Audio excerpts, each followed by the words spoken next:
Prologue. The first cut. Kingston, Ontario, autumn 1971. The damp chill clung to the streets like a living thing, winding through alleys and creeping along the narrow passages between Kingston's old limestone buildings. Fog lay thick over the city, swallowing up street lamps and casting shadows that twisted and wreathed underfoot. To the untrained eye, the fog might have appeared as an innocent mist settling over the town, like an old quilt pulled snugly around a sleeping form. But for those who walked alone in Kingston, it held a sinister promise, a shroud under which terrible things could happen unseen. The night was late, edging into the quiet hours, and Sarah Evans walked quickly, heels tapping against the damp cobblestones. She clutched her coat tight against her frame, both for warmth and to shield herself from the enveloping haze that made her feel as though invisible eyes lurked just beyond the wall of fog. Despite the fog's clammy embrace, she hurried with a practiced briskness, an instinctive urgency that grew sharper as she ventured further away from the comforting lights of the main street. Her path wound through Old Sydenham Ward, a district of narrow winding lanes where aging stone houses and iron fences stood sentry. The fog muted everything, the sound of her footsteps, the rustle of leaves above, the rare car passing somewhere in the distance. Only the occasional crunch of gravel underfoot broke the pervasive silence.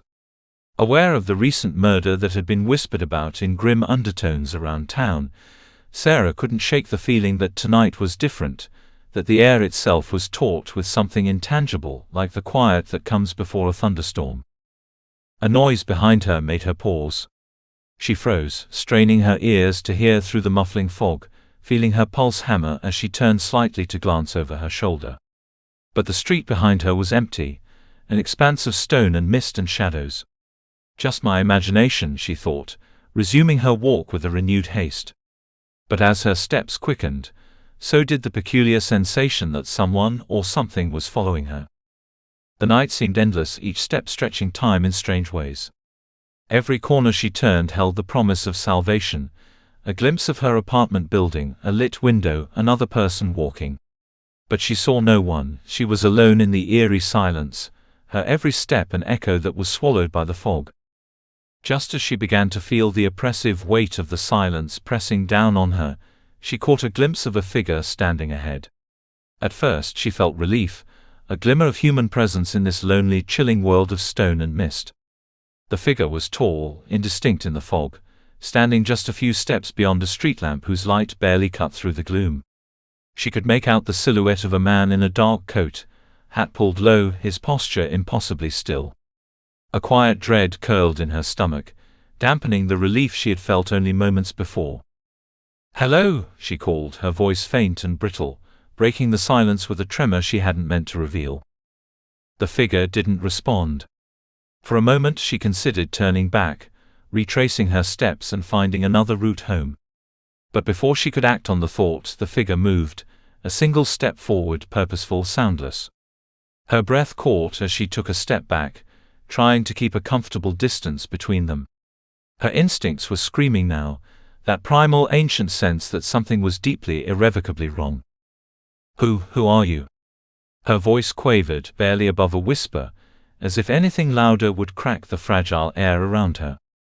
Without a word the figure advanced, and as he did, the fog seemed to thicken, wrapping around him like an accomplice. She could just make out the glint of something metallic in his hand, a knife, she realized with a sudden heart-stopping certainty. She staggered backward, tripping slightly over the uneven cobblestone, her mind racing to process what her eyes were seeing.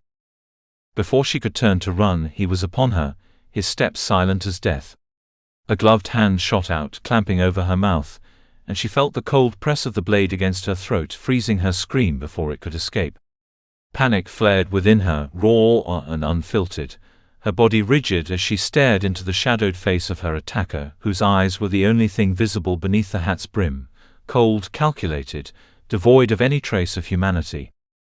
She struggled, but his grip was like iron. Her mind raced, searching for an escape, a moment of distraction, anything that might give her a chance. But his hold tightened, his body an unmovable force pressing her back against the stone wall. She could feel the damp chill of the limestone seeping into her back, mingling with the cold fear that pulsed through her veins. And then, in a voice so low it was almost a whisper, he spoke, words that were soft and chillingly calm, as if he were reciting a line of poetry he had rehearsed 1,000 times. His breath was hot against her ear, contrasting with the chill of the night. They always look the same in the fog. The phrase was cryptic, chilling, and laced with a kind of deranged satisfaction. It sank into her mind like a barb, twisting there as her vision blurred, her heart pounding wildly against her ribs. The fog seemed to thicken around them, the world shrinking to the point where it was only the two of them, the predator and his prey, locked in this horrifying intimacy. Then in one swift, brutal movement he drove the knife into her side, a searing pain that stole her breath. She could feel the warmth of her own blood spreading, soaking into her clothes, the life draining from her as he twisted the blade, almost methodically. Her last thought, as the darkness claimed her, was not of the pain or the fear, but of the fog, that endless oppressive fog swallowing her up, claiming her in its cold, relentless embrace. When her body slumped to the ground, her assailant lingered for a moment, watching her blood seep onto the cobblestones. He wiped his blade on the edge of his coat, with the practiced precision of someone who had done this many times before. With one last glance at the lifeless figure crumpled at his feet, he melted into the fog, vanishing as silently as he had appeared, leaving nothing but silence and the faint metallic scent of blood hanging in the air. The fog, now stained with Sarah's blood, swirled and shifted, a shroud over her still form. And in that quiet, lonely street, Kingston kept its secret, its shadows deepening as the fog thickened, swallowing up the evidence of her final moments. As the fog swallowed Sarah's lifeless form, it seemed to blend with the city's ancient, secretive aura, as if the very stones had absorbed her final breaths, her last desperate struggle. The scene lay undisturbed, an eerie silence reclaiming the street, while an invisible tension lingered in the air. Only the occasional drip of blood, pooling between cobblestones, gave any sign that something horrific had taken place here. Within minutes, even the faint metallic scent dissipated into the moist, cool air, leaving nothing but a slight dark stain as a testament to Sarah's violent end.